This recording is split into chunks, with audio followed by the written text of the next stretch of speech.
उनकी लेकिन फूट जरूर जाती। तो इसलिए राग द्वेष और तमाम प्रकार के विकारों ने हमारे अंतःकरण पर ऐसा मजबूत आवरण जमा लिया जो कि वह वास्तविकता जानते हुए भी हमारे मन को पारदर्शी नहीं बना देती है। हम चाहते हैं, कौन नहीं चाहता है कि हम अच्छे बने, पवित्र बने, क्यों अपने सिर पर लें, क्यों किसी का सिर दुखाएं, कौन नहीं जानता है, सभी जानते इस बात को।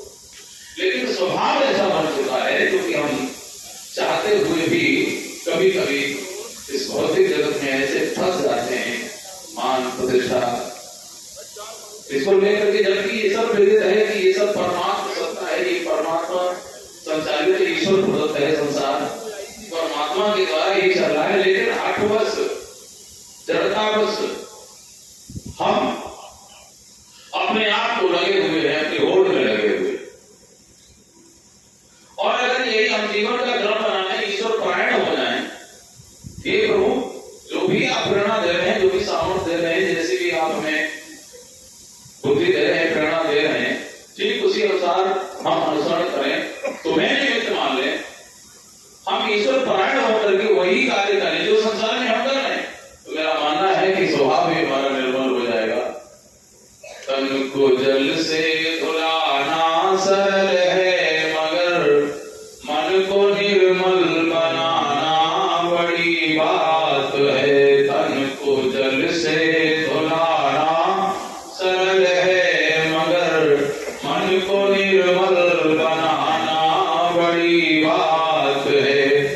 भोग तज भोग हित भाग जाना स्वाभाविक भी है, भोग तज भाग जाना बड़ी बात है, भोग तज भाग जाना बड़ी बात है।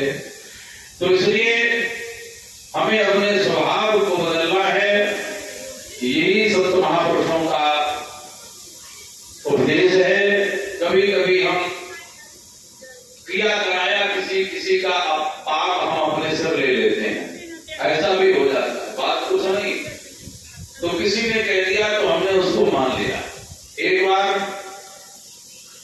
बहुत प्राचीन समय की बात है, किसी राजा ने ये मन में विचार किया कि चलो हम भंडारा करेंगे तो संत ब्राह्मणों को हम जिमाएंगे। तो उन्होंने भंडारा का आदेश दे दिया।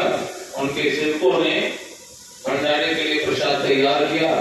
तो खीर बन रही थी कढ़ाई में, संयोगवश कोई चील पक्षी मृत सर्प को अपने पंजों में दबाए उड़ रहा था, और उसी समय उसको दूसरा पक्षी दिखाई दिया, वही चील पक्षी।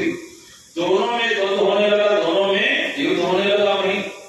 तो लड़ते क्या होगा, उस चील पक्षी ने सोचा कि इस मृत सर्प की वजह से ये हम पर हमला कर रहा है, चलो इसी को छोड़ देते।